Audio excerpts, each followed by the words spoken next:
नमस्कार मित्रों, मैं Satish Chandra M stationary point. जैसे कि हमारी पुरानी सीरीज चल रही थी नवोदय की, तो हम उससे कुछ हटके आज कक्षा 10 के बच्चों ने, काफ़ी बच्चों ने रिक्वेस्ट भी किया। उनका ये मानना है कि हम उन्हें उनके क्लास की गणित पढ़ाएं, तो मैं उसी के अनुसार, बच्चों की डिमांड के अनुसार, मैं जो आपका चैप्टर त्रिकोणमिति आता है, इंग्लिश में ट्रिगोनोमेट्री कहते हैं, तो हम उसे आज शुरू करने जा रहे हैं। तो आज हो सकता है थोड़ा सा वीडियो लंबा हो जाए, धैर्य बनाए रखिए, वीडियो पूरा देखना। अगर आपको नहीं भी समझ में आता है, थोड़ा बहुत अगर रह जाता है, तो आप वीडियो को दोबारा देख लें। तो मैं ये विश्वास रखता हूँ दोबारा देखते ही आपका ये पूरा टॉपिक क्लियर हो जाएगा। जो भी जितना भी कवर हो सकेगा मैं करूँगा, और अगर थोड़ा बहुत रह जाता है तो मैं अगले वीडियो में उसे कवर करूँगा। फिलहाल जहाँ तक आप देखें वीडियो को बढ़िया केयरफुली ध्यान से देखें, और अगर आपको वीडियो अच्छा लगे तो चैनल को सब्सक्राइब करके और वीडियो को शेयर जरूर करना, और साथ ही में बेल आइकन दबा देना, ताकि हमारी जो भी वीडियोज नए पड़ेंगे वो आपको मिल जाएंगे। तो चलिए शुरू करते हैं। हम अपना जो नया टॉपिक हमने लिया है कक्षा 10 की गणित का है ट्रिगोनोमेट्री। हिंदी में इसे त्रिकोणमिति कहते हैं। जरा समझिए इसे, मैं आपको बिल्कुल शुरुआत से लेके चलूंगा। इस चैप्टर में कोई दिक्कत नहीं होगी, आपको विश्वास रखिए। आप अगर पूरा चैप्टर ये हमारे साथ पढ़ते हैं तो अंत तक आपका पूरा ये चैप्टर में क्लियर करके ही छोड़ूंगा। तो पहले तो इसके नाम से ही आप समझिए, इसका नाम क्या है? त्रिकोणमिति।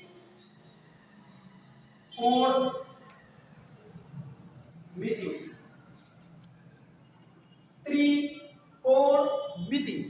त्रि मीन्स तीन, और कोण मीन्स होता है झुकाव, और मिति मीन्स होता है मिलान। तीन झुकाव का मिलान, तीन झुकाव का मिलान। आप झुकाव अगर नहीं, आपको शब्द बोलने में थोड़ा टेढ़ा मेढ़ा लगता है, कोई बात नहीं, तो आप झुकाव ना कहिए, कोने कह लीजिए। तीन कोनों का मिलान, तीन कोनों का। अब तीन कोने कहाँ मिलेंगे? तीन कोने तभी मिलेंगे जब आपका पूरा त्रिभुज बन जाएगा। त्रिभुज बनते ही आपके तीन कोण कहाँ होते हैं? तीन कोने त्रिभुज में होते हैं। तो देखिए, ये देखिए, ये मिल गए आपके तीन कोने, एक दो तीन, तीन कोने मिल गए। मतलब पूरी त्रिकोणमिति किस पर आधारित है? त्रिभुज पर आधारित है। त्रिभुज के अलावा आप और कुछ पढ़ेंगे ही नहीं इसमें। पूरी त्रिकोणमिति में आपको क्या पढ़ना है? केवल और केवल त्रिभुज। तो समझिए मेरी बात को, इस त्रिभुज में जो भुजाएं होती हैं, त्रिकोणमिति इसकी भुजाओं पर आधारित है। त्रिकोणमिति में 6 अनुपात होते हैं। 6 अनुपात, 6 अनुपात कौन कौन से आप समझ लीजिए। 3 तो इसके ये कोण हो गए, और जिसका अंतः कोण होता है उसका बाह्य कोण तो होता ही है। तो एक अंदर से एक बाहर से हो गया, तो 2 इसके हो गए, एक इसका बाहर से, 2 ये हो गए, एक इसका बाहर से, 2 ये हो गए, तो 3 और ये हो गए मूल, और 3 इन्हीं से बन गए। तो अब कितने हो गए? 6। मतलब सीधी सी बात है, 3 मूल अनुपात होंगे इसके, और 3 अनुपात इसी से बन जाएंगे। तो वो कौन से बनेंगे? जो मूल अनुपात हैं वो आपके हैं sine, cos, tan. Sine, cos, tan. तो 3 आपको मूल अनुपात मिलेंगे, साइन, कॉस और टैन। ये 3 मूल अनुपात है, और बाकी के 3 इन्हीं से निकल आते हैं। बाकी के 3 इन्हीं से निकलते हैं। साइन से निकलता है आपका कॉसेक, और सेक से कॉस से निकलता है सेक। इसी तरह से टैन से निकलता है कॉट। अब इनके फार्मूले हम आपको ऐसे सिखाएंगे कि आपको याद करने ही नहीं होंगे, आप यूं ही समझ जाएंगे। तो पहले तो हम त्रिभुज की भुजाओं को डिस्कस कर लेते हैं, उसके बाद में हम आपको ये 6 जो फार्मूले आपके निकलेंगे ये हम आपके सिखाएंगे। मैं कहता हूँ याद नहीं करना है, आपको याद करना ही नहीं है। किसे कहते हैं याद करना? भूल जाइए, याद नहीं करना है। आप तो ये कहिए कि इन्हें बना के सीख लीजिए, बनाना सीख लीजिए इन्हें। देखिए, पहले तो इन भुजाओं को डिस्कस करिए। त्रिभुज में जो भुजा जो भुजा नीचे होती है, अर्थात जिस भुजा पर एंगल बनता है, जो भुजा जो है कोण निर्मित करती है, वही भुजा आपकी आधार कही जाती है। आधार अर्थात नीचे वाली भुजा आपकी आधार है। जैसे हम खड़े हैं तो जो जमीन है वो हमारा आधार है, जो जमीन है हमारे पैरों के नीचे वो आधार है, क्योंकि हम जमीन से अपना कोण बनाते हैं, हमारा शरीर बनाता है जमीन से कोण, जमीन के साथ बनाता है, तो जिसके साथ बनाता है कोण तो वो आपका होता है आधार। और जो कोण बना रहा है, जमीन से कोण कौन बना रहा है? मैं। तो जो मैं बना रहा हूं तो मैं लंब हूं, मतलब जो भुजा कोण बनाती है वो लंब होती है, वो भुजा कही जाती है लंब। और दोनों भुजाओं के शीर्षों को मिलाने वाली जो रेखा होती है वही कही जाती है कर्ण।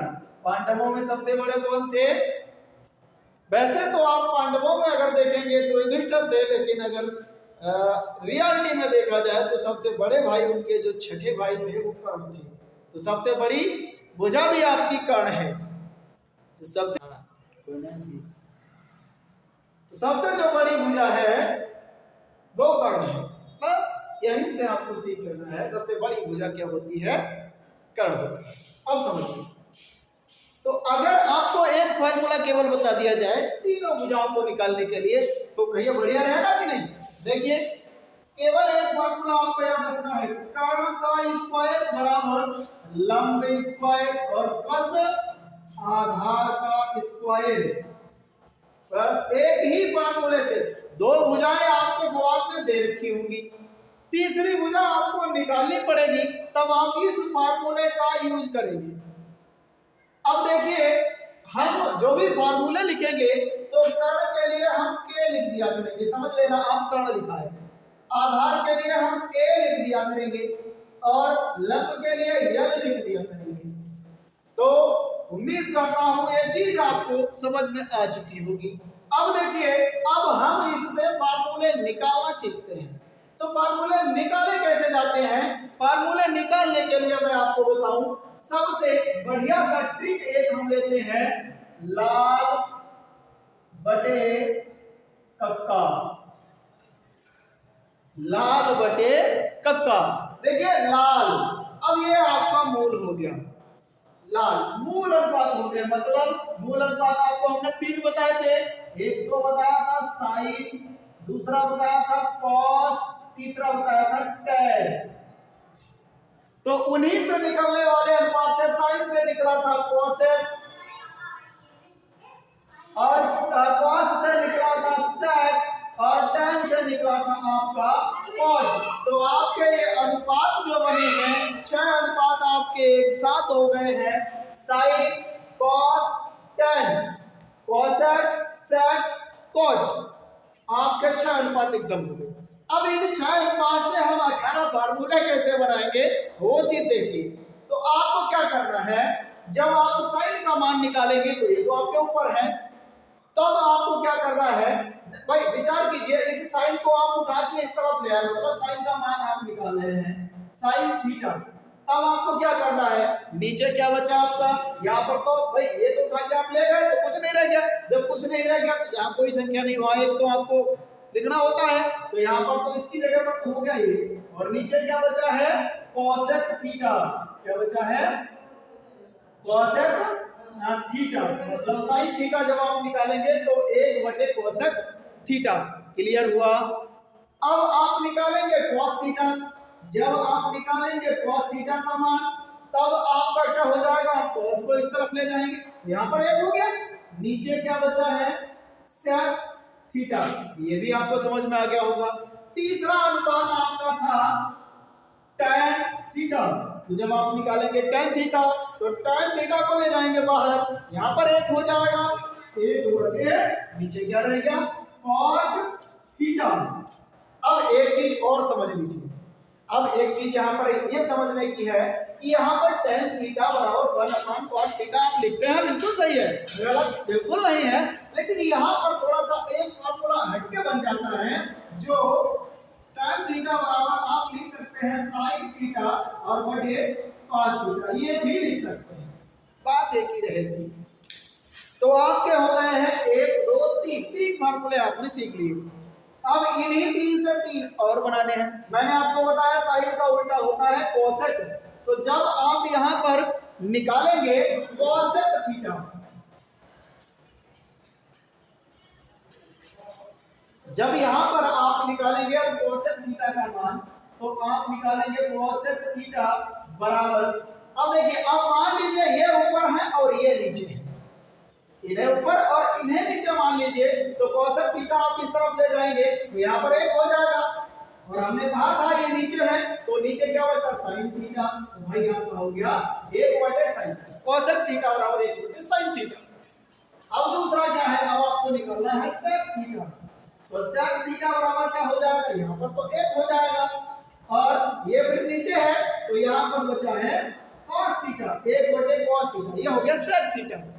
तो अब देखिए यहां से आपने अब cot थीटा निकालना है आपको, तो cot थीटा का जब मान निकालेंगे तो वही cot थीटा आप उस तरफ ले गए, यहां पर तो 1 बचा और नीचे क्या बचा है tan थीटा, 1/tan थीटा, ये cot थीटा का मान होता है। हाँ भाई अभी कुछ देर पहले हमने जब tan थीटा का मान अलग से बताया था तो फिर cot थीटा का भी हो जाएगा, तो जब उसका tan थीटा का मान क्या था भाई, tan थीटा का मान था sin थीटा बटे cos थीटा, तो cot का ठीक उसका उल्टा हो जाएगा, वो हो जाएगा cos थीटा बटे sin थीटा, ये हो जाएगा cos थीटा बटे sin थीटा।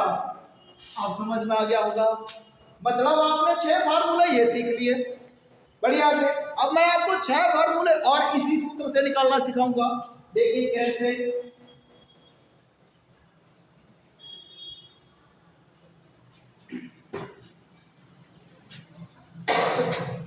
देखिए यहां पर अब आपको क्या करना है, जब आप त्रिभुज हल करेंगे, वो जो हमने फार्मूले बताए वो सब संख्याओं में चल जाएंगे आपके, लेकिन जब आप त्रिभुज हल करेंगे, मान लीजिए आप पहली एक्सरसाइज हल कर रहे हैं अपने त्रिकोणमिति की कक्षा 10 की जो किताब है उसकी पहली एक्सरसाइज हल कर रहे हैं, पहली प्रश्नावली हल कर रहे हैं, तो उसमें जो फार्मूले लगेंगे वो मैं आपको अब बताने जा रहा हूँ, मतलब त्रिभुज से ही उसे हल करना है। तो कैसे हल करना है, देखिए जब आप निकालेंगे साइन थीटा का मान, जब निकालेंगे आप साइन थीटा, तो ऊपर क्या है भाई, साइन की जगह पर यल है और नीचे क्या है के, तो ये मान हो जाएगा यल बटे के। हमने बताया था हम यल जहां लिखेंगे समझ लीजिए लंब लिखा है और के जहां लिखेंगे समझ लीजिए कर्ण लिखा है, मतलब साइन थीटा बराबर आपका हो गया है लंब बटे कर्ण। साइन थीटा का मान निकालना है तो त्रिभुज में लंब बटे कर्ण आपको करना है, सिंपल हो गया। अब इसी तरह से जब आप निकालेंगे cos थीटा का मान, जब cos थीटा निकालेंगे तो ऊपर क्या है a और नीचे क्या है k, मतलब आपका a बटे k, a से आपका हमने बताया था आधार और k से बताया हमने आपको कर्ण, ये हो गया आधार बटे कर्ण। cos थीटा बराबर आधार बटे कर्ण, मतलब a बटे k, देख रहे हैं। अब निकालना है आपको जब tan थीटा, तो tan थीटा बराबर क्या है भाई, यल बटे a, क्या है यल बटे a, यल से तो आपका होता है लंब और a से होता है आधार, मतलब tan थीटा बराबर लंब बटे आधार। 3 फार्मूले आपने बढ़िया से सीख लिए, और जब 3 सीख लिए हैं तो 3 और सीख लीजिए साथ साथ में। अभी आपने मुख्य अनुपात सीखे हैं, अब व्युत्पन्न अनुपात सीखिए, मतलब जो इन्हीं से बनेंगे। तो अब आप कोसेक थीटा निकाल, अब आप मान लीजिए ये ऊपर है और ये नीचे है, ये वाली लाइन ऊपर है और ये वाली लाइन नीचे है, मतलब अब है आपका कत्ता वाली लाइन। तो अब देखिए क्या करना, जब आप निकालेंगे कोसेक थीटा, कोसेक थीटा, तब आपका ये ऊपर हो जाएगा k बटे यल, हो जाएगा k बटे यल, मतलब k से आपका कर्ण है और यल से आपका लंब है। अब निकालेंगे जब आप सेक थीटा, तो सेक थीटा में आपका क्या रहेगा भाई, k बटे a हो जाएगा। अब k आपका बटे a, k आपका क्या है कर्ण है और a क्या है आधार है, तो कर्ण बटे आधार, ये हो गया आपका सेक थीटा। अब साधारण सी बात है, आपको निकालना और है आगे अभी cot थीटा निकालना है, क्या निकालना है cot थीटा, तो ये आपका हो जाएगा a बटे यल, ए से आपका मैंने पहले ही बता रखा है आधार, और यल से आपका लंब। cos थीटा बराबर हो जाएगा आधार बटे लंब। तो उम्मीद करता हूं अब आपको ऐसे सवालों में इन फार्मूलों की जहां भी आपको आवश्यकता होगी तो वो सवाल को आप बढ़िया से हल कर ही लेंगे। तो कुछ कंडीशंस में ऐसे ऐसे सवाल, जैसे पहली एक्सरसाइज है आपकी, पहली प्रश्नावली है, उसमें आपका सवाल बन जाता है। कई बार आप देखते हैं सिंपल तरीके से सवाल लिख दिया जाता है। मैं आपको एक सवाल हल करके बताता हूँ, जरा देख लेना। जैसे कि सवाल लिखा होता है आपका साइन थीटा बराबर 4/3, ऐसे लिख दिया जाता है भाई। साइन थीटा बराबर 4/5 लिखिए, साइन थीटा बराबर 4/5। और आपसे कहा जाता है कि आप tan थीटा का मान बताइए, मतलब में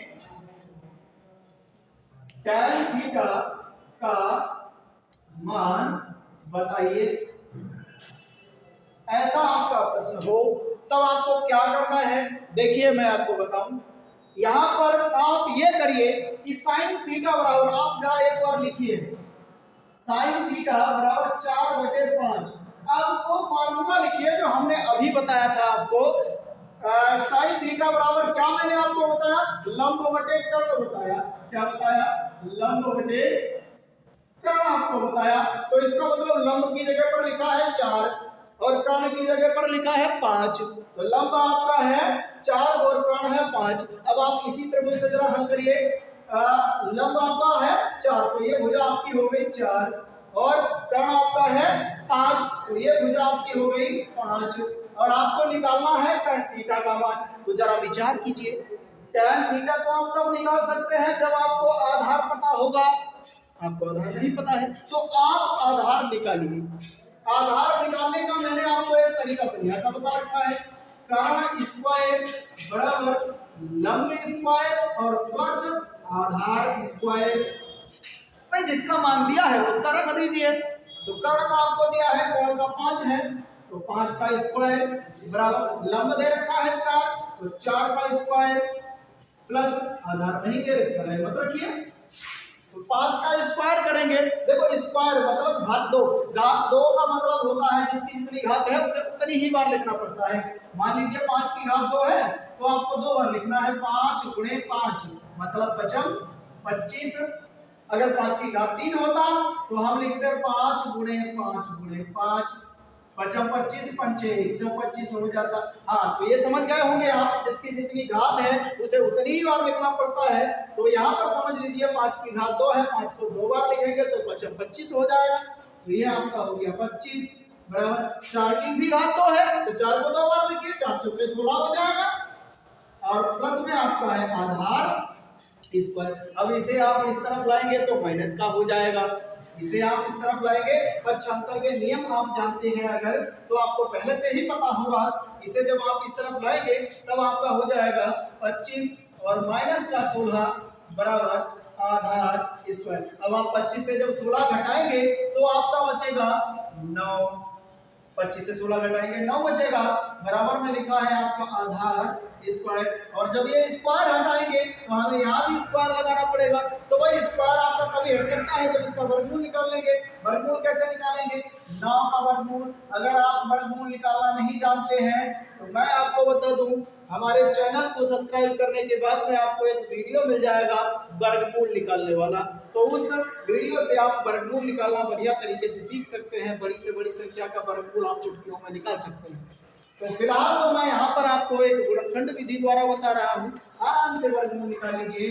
3 तिया 9, 3 एकम 3, एक जोड़ा बना काहे का, केवल 3 का, तो वर्गमूल हो गया 3, मतलब आधार बराबर हो गया आपका 3। आधार जो है आपका कितना निकला, 3। ये भुजा आपकी हो गई 3। तो अब आपको क्या करना है, जब आधार निकाल लिया तो सीधी सी बात है tan थीटा आप आराम से निकाल सकते हैं। तो tan थीटा बराबर क्या होता है आपका L बटे A, मतलब सीधा लिख सकते हैं आप लंब बटे